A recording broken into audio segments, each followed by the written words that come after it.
అసలు కథ ఇప్పుడే మొదలైంది. పైసా నా జీతం 6,000 రూపాయలు. Border line దరిద్రంలో బ్రతుకుతున్నా. డబ్బుంటేనే మర్యాద, ప్రేమ. సిగరెట్, ఆల్కహాల్, డ్రగ్స్ ఇచ్చే కిక్ కన్నా డబ్బు ఇచ్చే కిక్కే ఎక్కువ.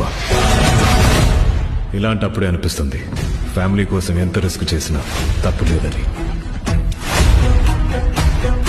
వస్తువు కావాలంటే డబ్బుతో కొనాలి.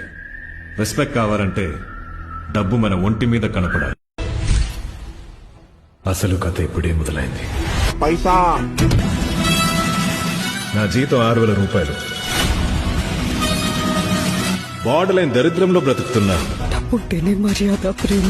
సిగరెట్, ఆల్కహాల్, డ్రగ్స్ ఇచ్చే కిక్ కన్నా డబ్బు ఇచ్చే కిక్కే ఎక్కువ. ఇలాంటప్పుడే అనిపిస్తుంది ఫ్యామిలీ కోసం ఎంత రిస్క్ చేసినా తప్పు లేదని.